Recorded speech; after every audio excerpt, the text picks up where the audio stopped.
Isang hapon, habang masayang namamasyal si Pagong, ay nakasalubong niya si Kuneho. Palibhasa'y mabagal maglakad si Pagong, pangising-ngising sinabi ni Kuneho, Hoy Pagong, pagkaikli-ikli naman ng mga paa mo at pagkabagal-bagal mong lumakad. Wala kang mararating yan!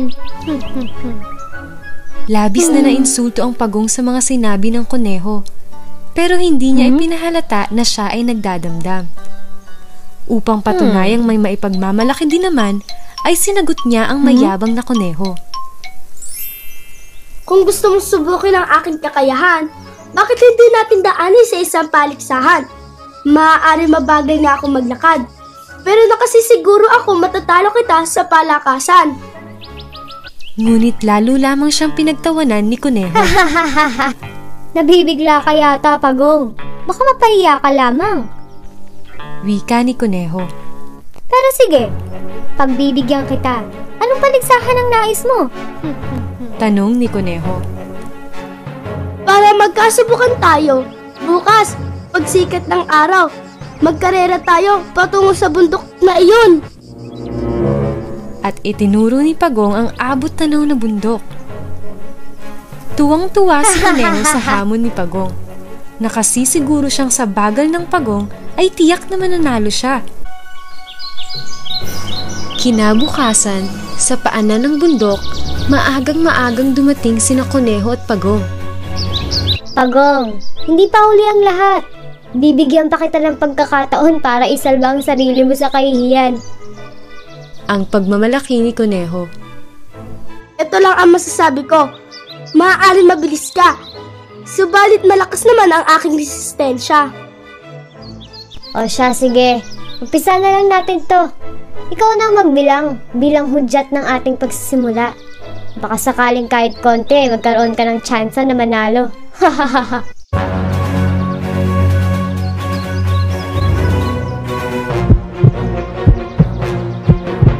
Isa, dalawa, tatlo, takbo! Magkasabay ngang humakbang ang dalawa. Mabilis na nagpalundag-lundag si Kuneho. Halos sandaling minuto lamang ay naroroon na siya kaagad sa bundok. Nang lumingon siya ay nakita niyang malayong-malayo ang agwat niya kay Pagong. Habang patuloy naman sa kanyang mabagal na paglakad si Pagong. Samantala, si Kuneho ay halos mainip na sa paghintay na makita si Pagong sa kanyang likuran. Ilang ulit na ba siyang nagpahinto-hinto pero wala ni anino ni Pagong. Palibhasa malaki ang tiwala niya sa sarili, alam niya ang kakayahang tumakbo ng mabilis. Kaya ipinasya niya na magpahinga muna nang makarating na siya sa kalagitnaan ng bundok. Mabuti pa ay mamahinga muna ako. Malayo pa naman si Pagong. Isa pa, pagod na rin naman na ako. Wala akong dapat ikabahala dahil napakalayo ng agwat naming dalawa. Naupo si Kuneho sa ilalim ng isang puno at nang dahil sa kapaguran, hindi niya namalayang siya ay nakaidlip.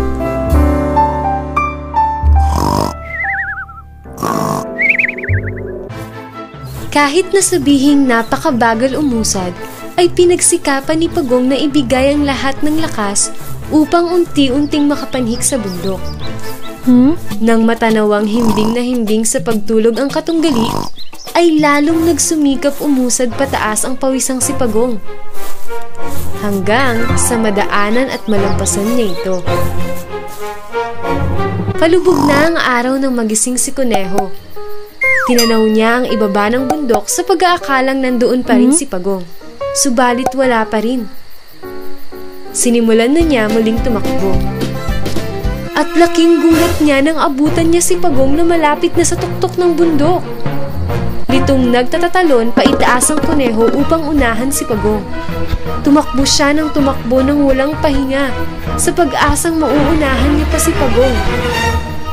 Ngunit huli na ang lahat sapagkat narating na ng masikap na Pagong ang tuktok ng tagumpay. Tuwang-tuwa si Pagong at hindi siya makapaniwala na siya ang nanalo. Sa kabilang banda, Si Kuneho ay hiyang-hiya sa pangyayari. Humingi siya ng paumanhin kay Pagong sa ginawa niyang pangiinsulto at pangmamaliit rito. Simula noon, ay naging aral na ito kay Kuneho na kailanman ay hindi niya dapat maliitin ang kanyang kapwa. Ang Kuneho ay labis ang tiwala sa sarili na mananalo siya, kaya tumigil ito sa gitna ng paligsahan at nakatulog. Ang Pagong, kahit mabagal ay patuloy na naglakad at hindi tumigil hanggang sa dulo ng karera. Gaya ng Pagong, hindi basihan ng bilis upang manalo. Kahit dahan-dahan, basta't tuloy-tuloy ay kaya mong mapagtagumpayan ang anumang karera ng buhay.